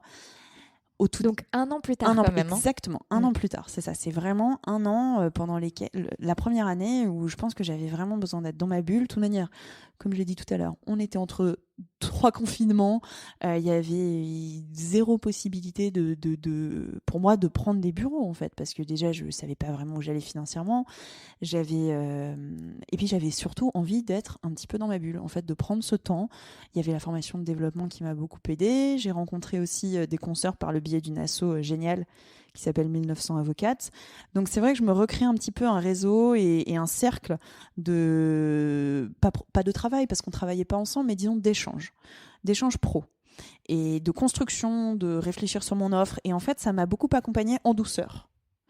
Et ce qui fait que, en plus, j'ai eu cette mission chez un client, donc j'allais, et ça continue encore 1 ou 2 jours par semaine chez le client, donc je me retrouvais dans un cadre avec des personnes, et je me suis dit, mais finalement, c'est sympa, et je crois que ça me manque. Et donc, au bout d'1 an, j'ai décidé de prendre des bureaux, c'est allé hyper vite, et là, je suis au meilleur endroit pour moi en ce moment, avec 2 consoeurs géniales, et dans un endroit qui me plaît, un quartier qui me plaît. Et donc, c'est vraiment saisir l'envie sur le moment. Et c'est ce que tu me disais, on a déjeuné ensemble avant de... Tu me disais, je pense que vraiment, ce qui fonctionne vraiment pour moi, c'est de saisir l'envie sur le moment. Parce qu'elle passe, en fait. Et c'est trop dommage de les laisser passer. Et ça génère un peu de frustration. Et en fait, c'est vrai que là,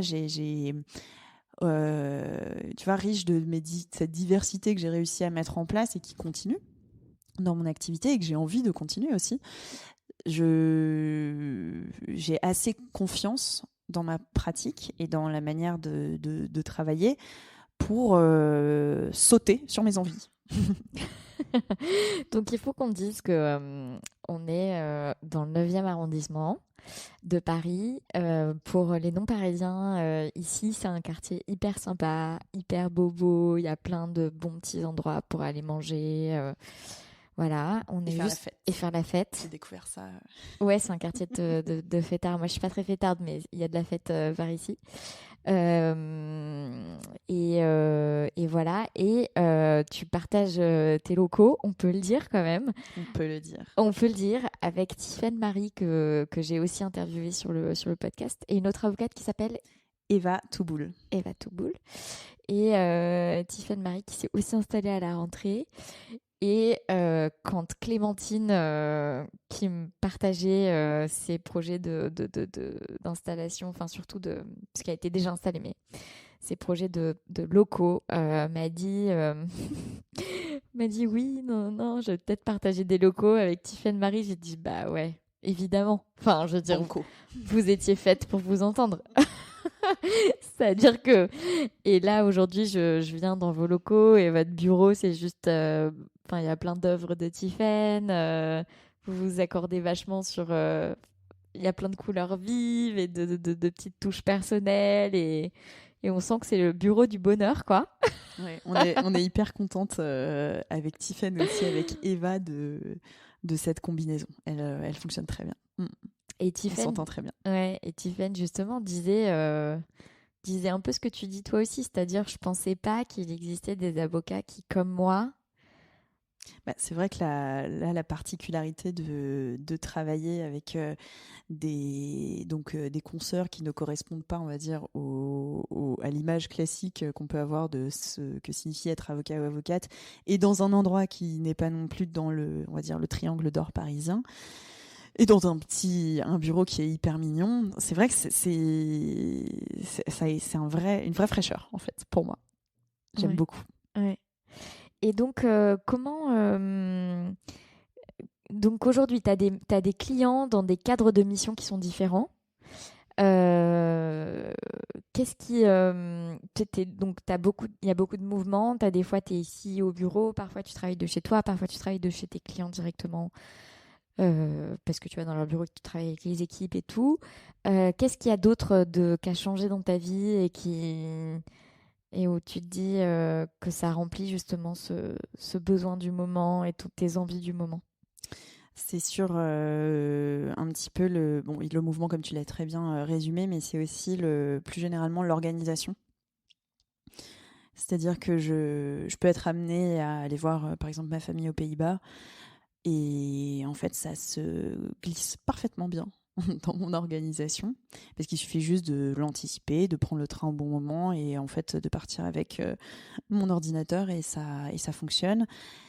Aussi le côté pouvoir prendre du temps pour moi, donc avec toutes les activités que j'aime bien faire, manuel, artistique, danse, enfin voilà, toute cette diversité, encore une fois, hein, qui me fait du bien en fait et qui correspond à mon équilibre général.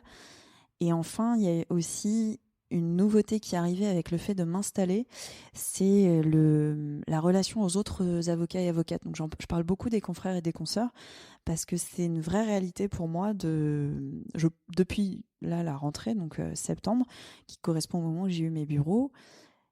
Toutes les semaines, en fait, j'essaye d'aller déjeuner ou dîner avec 2 ou 3 confrères par semaine et consoeurs également. Et en fait, c'est hyper intéressant déjà d'échanger sur nos pratiques, de faire un peu le point où on en est les uns les autres. C'est des personnes que j'ai pu croiser à l'EFB ou à la fac ou sur des dossiers. Et donc il y a ce côté un petit peu finalement réseauté entre nous, mais dans une manière qui me correspond, où je me sens à ma place en fait. Et de prendre ce temps de vraiment pouvoir discuter et d'échanger un petit peu de problématiques qu'on rencontre tous et toutes. Tu dis de réseauter, mais de le faire autrement, à ma façon. Pour toi, c'était quoi réseauter avant? Je me rends compte que j'avais tellement d'images. Mais non, mais c'est hyper intéressant. Avant, mais je pense on doit être nombreux dans ce cas-là, en fait, à percevoir ce que font les autres. Et si ça correspond pas à notre manière d'envisager les choses, de s'interdire peut-être d'agir ou. En fait, le réseautage, pour moi, c'était ma hantise, c'était d'être le pied dans la porte. Et de forcer un petit peu avec ma carte de visite. Voilà, tu vois. D'ailleurs, j'en ai toujours pas. Et en fait, pour l'instant, j'en ai pas besoin, mais je vais le faire. Et en réalité... Et tu peux ne pas en avoir aussi. Tu peux ne pas en avoir, oui. En revanche, il faut que j'ai le site. Ça, c'est le chantier qui est en cours. Bah, surtout pour une avocate en IT qui accompagne ses clients sur la confection d'applications. Donc ça, c'est le chantier du moment. Et en fait, peu à peu, je me suis rendu compte que j'arrivais à développer, encore une fois, à ma manière et en me sentant à ma place, sans forcer, sans créer le besoin, sans finalement avoir cette image de requin un peu comme j'ai pu me la construire, qui ne correspond pas forcément à la réalité, hein, mais c'est juste des mythes, je pense, que je m'étais mis en place. Et finalement, tout d'un coup, je me suis dit, mais en réalité, je développe. Ça s'appelle du développement, mais c'est qui correspond à mon mode de développement. Et je me sens alignée dans cette manière de développer. Ouais, c'est fou le nombre de mes clients qui se font tout un monde, en fait, de ce que c'est que le développement, de ce que c'est que d'endosser une casquette de chef d'entreprise. Et en fait, ils se rendent compte que c'est juste comment est-ce que je crée des liens, quoi. Et en fait, créer des liens, c'est la base. C'est la base. Non, mais je veux dire, et en plus, pour la plupart, c'est un truc agréable, tu vois, de créer des liens. Enfin, genre, c'est un truc cool, quoi. Et donc, c'est marrant, ces a priori qu'on a, mais je pense que c'est les mauvais emails de prospection qu'on reçoit. C'est, tu vois, il y a beaucoup de choses qui font qu'on a une image de ce que c'est que c'est les pubs bas de gamme où on a l'impression que développer, c'est parler de soi de manière vulgaire. Et je pense aussi que pour moi, c'est vraiment propre à mon parcours et à ma personnalité, mais je pense que j'avais des difficultés à envisager de développer pour autre que moi.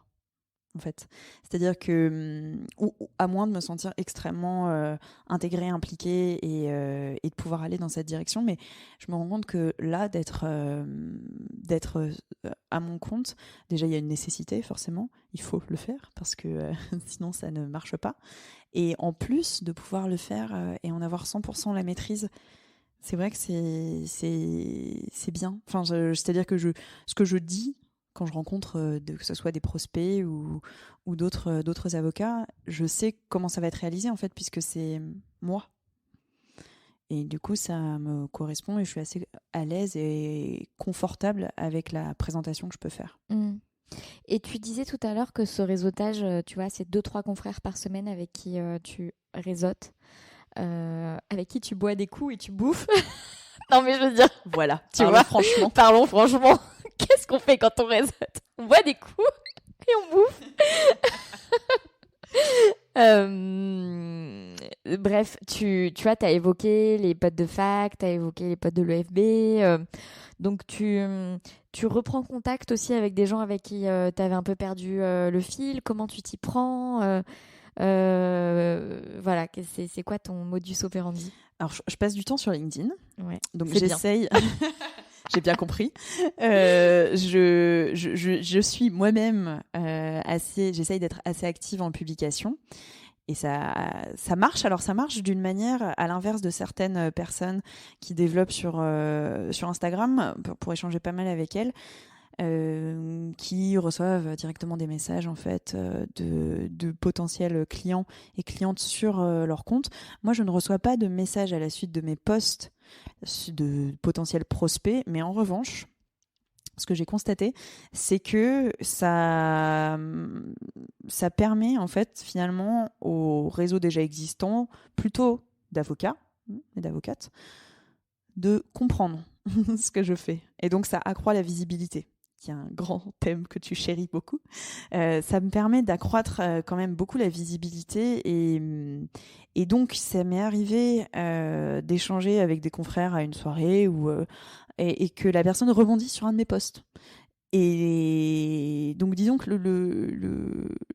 la réaction à mon post, elle va pas être immédiate dans un dossier qui va tomber, mais ça contribue finalement à, à me faire un peu plus connaître et rendre visible.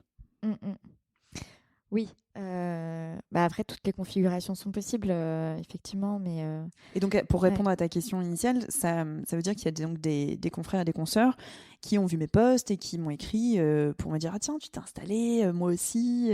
Et pareil, inversement, moi j'en ai vu certains qui annonçaient leur installation ou qui annonçaient tout simplement quelque chose en fait sur les réseaux, et ça a été l'occasion de proposer d'aller déjeuner. Et c'est vrai que ça j'adore, parce que dernièrement, c'est hyper rigolo, mais il y a mes parents qui étaient en voyage aux Pays-Bas ont rencontré un couple d'avocats qui ont créé leur cab à Paris, et du coup ils ont pris leur contact, ils me les ont donnés, et en fait on a dîné ensemble il y a une semaine. Et ils sont super sympas. Il y a eu enfin, on s'entend très bien. Et en fait, c'est vrai que ça a aussi décloisonné ce que pouvait être finalement pour moi le réseautage. Ça peut être ça aussi en fait. Ouais. Et dans les deux sens. Et en réalité, si les personnes ont, ou pour leurs clients ou directement les concernant, des besoins dans mon domaine, en fait, on travaillera ensemble. Mais je me sens pas illégitime. Enfin, je me sens parfaitement à ma place. Parce que de la même manière que moi, en fait, je les solliciterai, tout simplement. Et c'est vrai que mettre les choses enfin, les regarder sous cet angle, en fait, finalement, on est tous pareils. Ça marche beaucoup mieux. Le développement, c'est ce que vous faites pour qu'on puisse penser à vous quand on a besoin de ce que vous savez faire, de ce que vous voulez faire. Enfin, je veux dire, en fait, si on met ça de manière hyper basique, c'est juste ça, quoi. Qu'est-ce que... Tu vois, c'est une cliente qui m'a écrit, qui m'a dit « Ah, t'as parlé de... Tu connais des avocats qui se font coacher en anglais. Est-ce que t'as les noms des coachs ?» Et j'étais pas hyper à l'aise pour demander à ces avocats-là leur coach. Donc, j'attendais un peu de voir si j'allais trouver l'info autrement. Et effectivement, il y a un mec, et en fait, je pensais qu'il faisait que de la traduction. J'ai raconté cette histoire il n'y a pas longtemps. Je pensais qu'il faisait que de la traduction juridique anglais.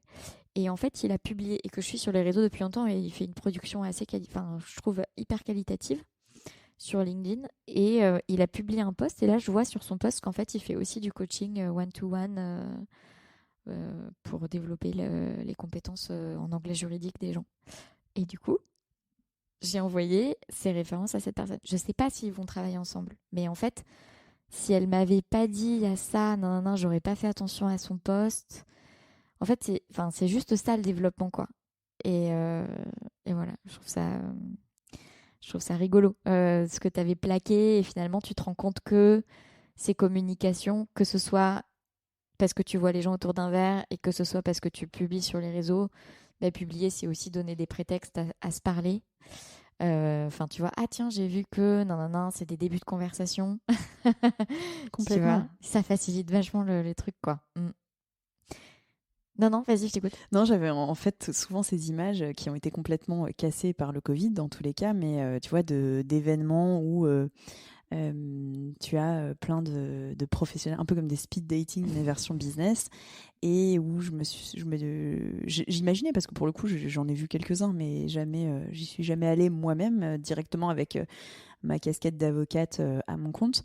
Et je me demandais toujours, mais comment tu vas aborder les gens? Comment ça marche? Et finalement, ça vient assez spontanément et par d'autres choses que le droit d'ailleurs aussi. C'est ça qui est assez rigolo en fait. Tu penses à quoi, justement?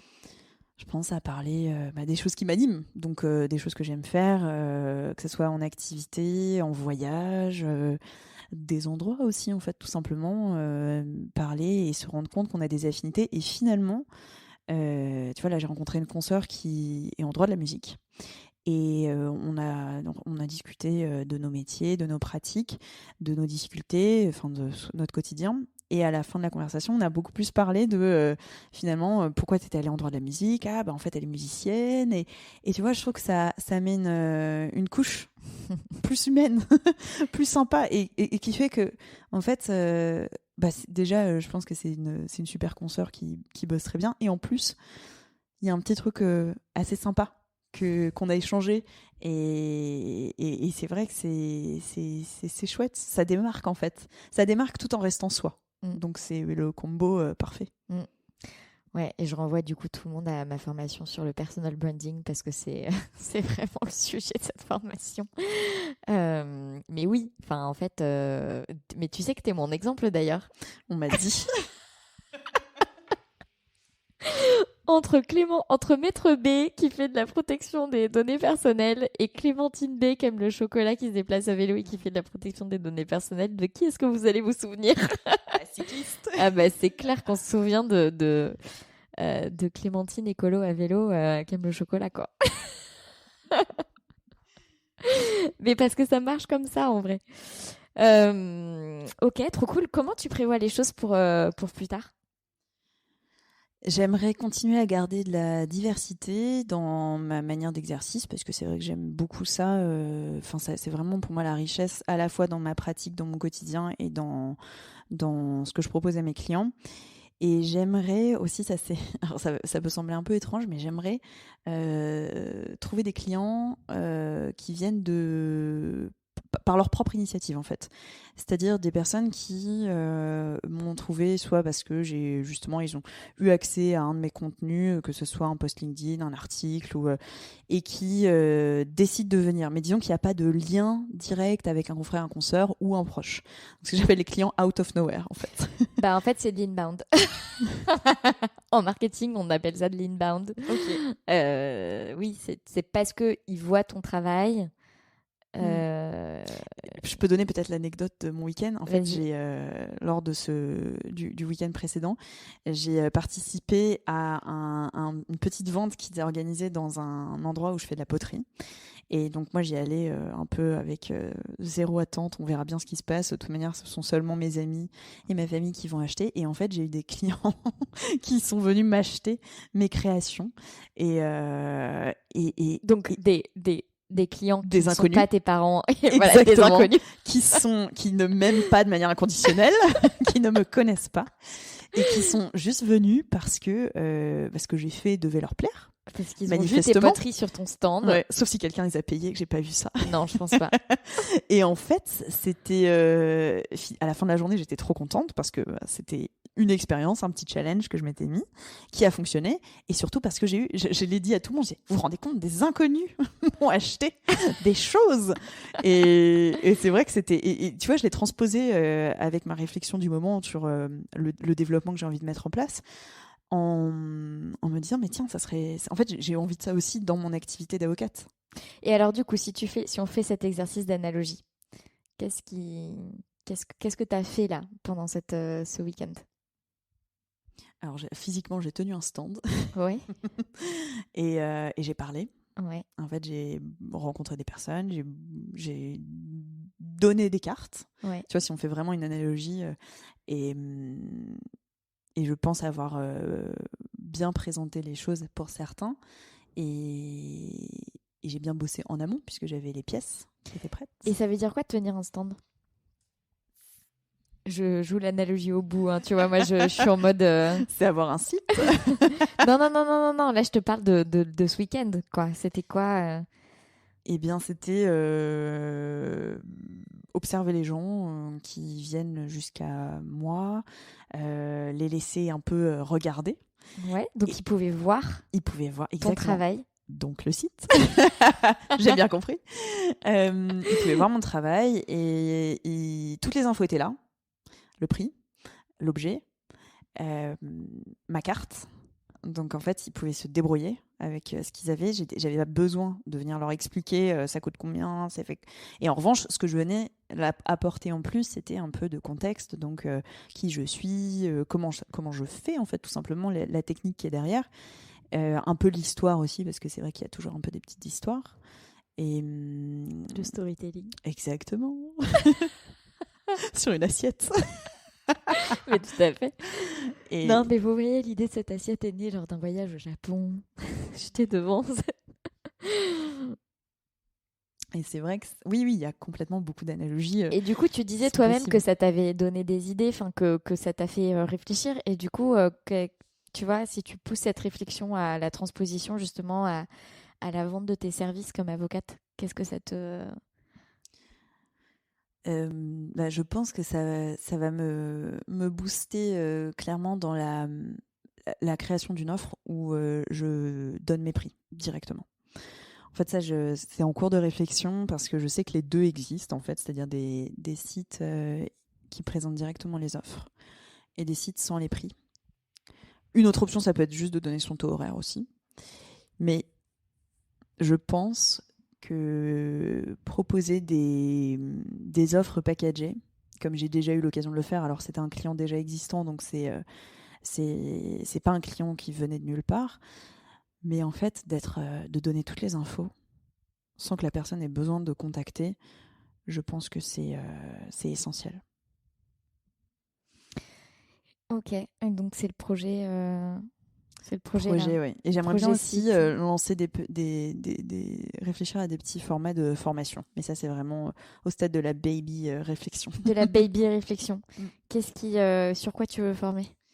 En fait, c'est toujours dans la logique de donner du contenu gratuit, comme je peux faire avec mes petits posts LinkedIn, pour ensuite accompagner, ou pas d'ailleurs, hein, parce que ça peut aussi être des formations qui sont un peu plus importante en termes de contenu pour ensuite donner envie à la personne d'en savoir plus et d'avoir un accompagnement un peu plus.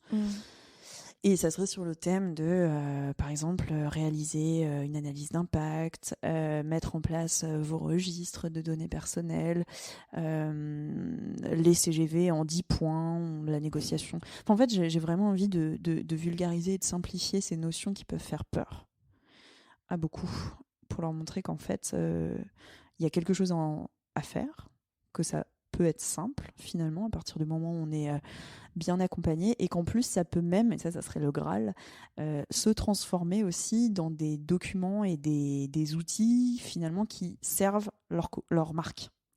Un peu tu vois, du customer, montrer que le customer care peut passer par justement, finalement bien montrer à vos clients et utilisateurs que vous traitez leurs données conformément à la réglementation. En fait, ça peut rassurer. Selon le business qui est envisagé, ça peut être aussi un petit argument et vous êtes montrer que vous êtes réglo et plus que réglo, finalement, c'est hyper important. Et donc, ça peut passer aussi par la mise en place de documents un peu moins rigides que ceux qu'on peut voir et des process un peu plus fluides aussi. Donc ça, c'est vrai que j'aimerais aller dans cette direction aussi. C'est un peu le terme legal design réfère un petit peu à ça, en fait, du langage juridique clair, des outils plus simples et plus intégrés en fait dans l'univers des clients. pas qu'on ait l'impression de débarquer sur la politique de confidentialité et c'est un doc en Times 11, ça fait peur. Non, que ça soit quelque chose où on se retrouve dans le monde un peu du client. Et tu disais tout à l'heure que quand t'es partie, quand t'as quitté ta collaboration, t'étais un peu en mode on va voir.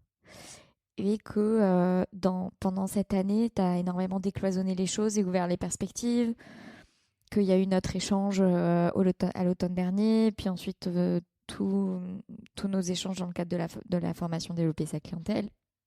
Et au-delà, l'association 1900 avocates et plein d'autres rencontres que tu as faites par ailleurs. Et que tu t'étais rendu compte, entre guillemets, que tu pouvais être avocate autrement, d'une manière qui te... Est-ce que tu penses que quand tu as quitté ta collab et que tu étais encore un peu dans l'expectative, t'étais aussi au bord de peut-être potentiellement raccrocher la robe et faire autre chose? Est-ce que c'était une option ou est-ce que t'en étais pas là Tu penses par exemple à rester dans le monde juridique et devenir juriste ou même complètement autre N'importe chose? en fait, ouais.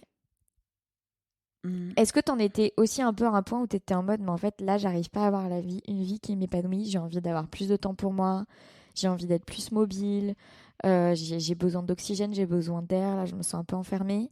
Et est-ce que ça te conduisait aussi à te dire en fait potentiellement là il faut que j'arrête d'être avocate et qu'en fait ce qui fait que c'est que tu t'es laissé une marge de respiration et la possibilité de voir autre chose, mais que potentiellement, enfin a priori t'étais plutôt dans une dynamique de en fait potentiellement il faut que je change de métier parce que là mes envies sont incompatibles avec mon métier.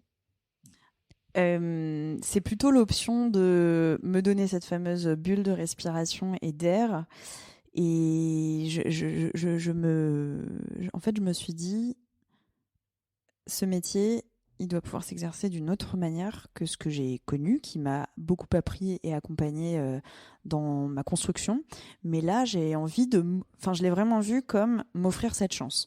M'offrir parce que c'est vrai que j'avais justement un peu anticipé financièrement si jamais ça se passait mal, tout simplement, ou pas. Et donc, je me suis dit, c'est vraiment le moment de tester autre chose. J'ai pas du tout pensé à changer de métier. Parce que je me rends compte qu'en fait, il y a beaucoup de choses que j'aime beaucoup dans le métier. Le fait d'accompagner des clients, de leur expliquer ce que je te disais tout à l'heure, un petit peu le côté vulgarisation, simplifier des concepts compliqués qui pour moi le sont de moins en moins. Et expliquer tout ça à des clients, j'aime beaucoup. Et ça, vraiment depuis le début, je me rends compte que j'adore prendre le temps d'expliquer et de simplifier. Je me rendais compte qu'en fait, ce qu'il fallait changer, c'était le cadre. Donc, en changeant de cadre, je me suis donné cette possibilité d'expérimenter d'autres cadres et de voir est-ce que finalement, là maintenant, l'équation, elle fonctionne mieux pour moi. Et jusqu'à présent, la réponse est oui. Évidemment, il y a des incertitudes, il y a des moments de doute, en fait, avec le fait d'être à son compte.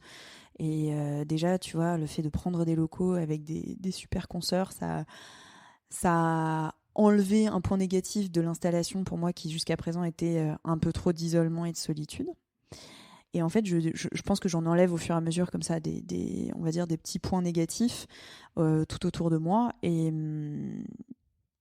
finalement, j'en suis venue à me dire que le métier d'avocate, et tel que je l'exerce actuellement, il correspond vraiment à mon envie de faire ce métier d'une manière plus libre. Et avec évidemment son petit lot d'incertitudes, notamment financières, qui l'accompagnent. Mais en réalité, c'est une nouvelle étape en fait dans ma vie et dans ma carrière. Je le vois vraiment comme une étape que j'ai pris au bon moment et qui me remplit. Ok, trop cool. Quelle est ta dernière joie? Ma vente de céramique à des inconnus et à des connus aussi s'ils m'écoutent.